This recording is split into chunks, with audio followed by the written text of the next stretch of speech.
So Ollie, Sunday, London Welsh against Rotherham, first against second. It's a mouth-watering clash, isn't it? Well, it is, yeah. And they're a very formed team at the moment. We're off the back of a defeat, which is far from ideal. But first v second, with whatever league you're in, is going to be a highly entertaining match, hopefully, and a challenge for both sides. The two teams going with slightly contrasting fortunes. Obviously, Rotherham have been on a great run. I think it's 10 in a row now, and scoring lots of points as well. Yeah, they have been. Like I said, it's a tough league to win in week out. We had a great run of form at the very start of the year, and have probably been up and down in recent weeks. But yeah, they're really on a good roll at the moment, and like you said, scoring some points. And if there's anything more of a challenge than that for us, then it's perfect, really. Speaking defensively, what sort of challenge does that pose you as a defensive coach? Defence is a funny one because whereas maybe attack-wise you look to adapt against the defence that you come in against, whether they're a slow up and out team, a blitzing team, whether they flood the breakdown, whether they have good numbers in line or not. But from my side as a defensive coach, it's just about reinforcing the principles from what our defence is based on and just tweaking it each week, depending on the team we're playing and maybe certain individuals that we feel as a threat.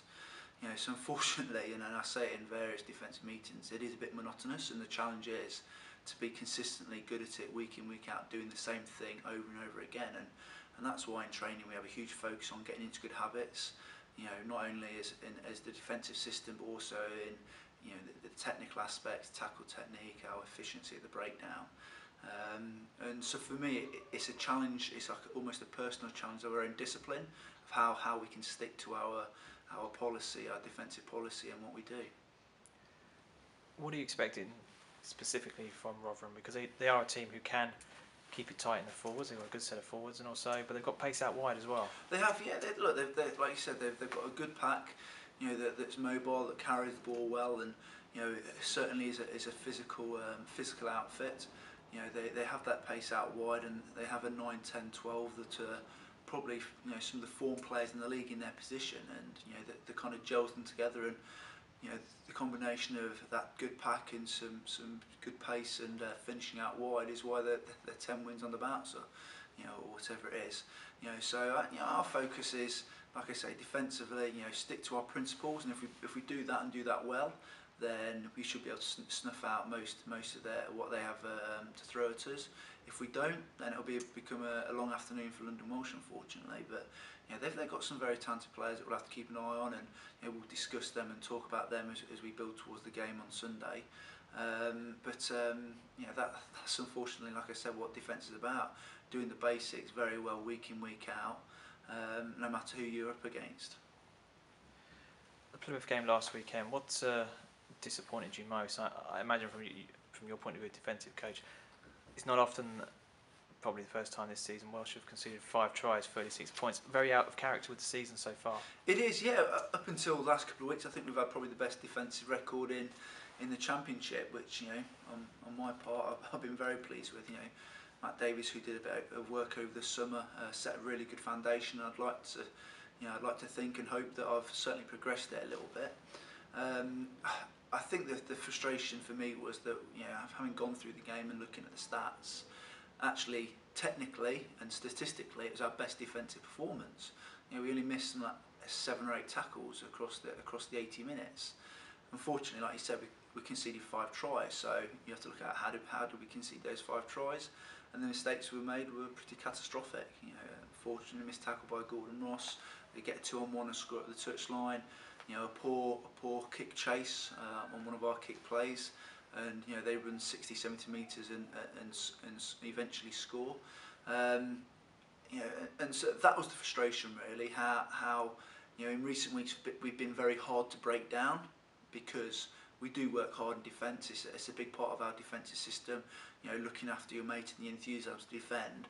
We got broken down very easily and very quickly. They either scored pretty sharpish after 1 or 2 phases, or actually, didn't score at all further down the line, and so that was a bit frustrating. But you have games like that. The bounce of the ball for their last try. We've tried to get out of our 22 with a little chip kick. It's bounced into Chris Elder's hands, and he's around 40 yards at the touchline and scored to kind of just sum up our day, really.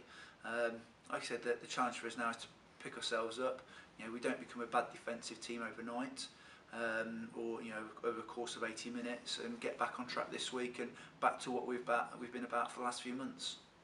To what extent, Ollie, can you draw a line under it and say it was a bad day at the office? You mentioned the nature of some of the tries, or do you have to say no? Let's look deeper as to really pinpoint why. Yeah, exactly. It's a combination of both. We made a lot of mistakes in that game.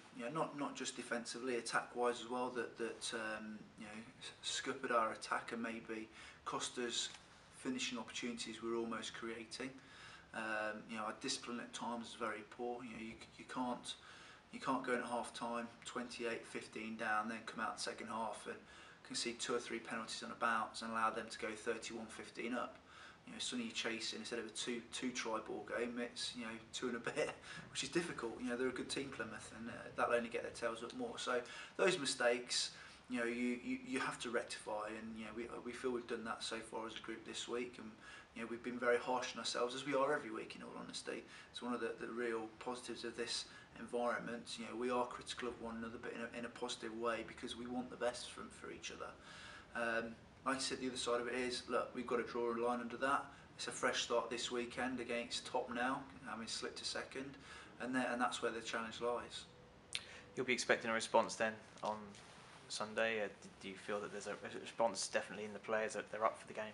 I certainly hope so. The way training's gone so far this week has been very, very pleasing. We've trained very well, actually. There's from certain individuals that maybe let themselves down at times at the weekend. They've responded extremely well in training, which is all you can ask for.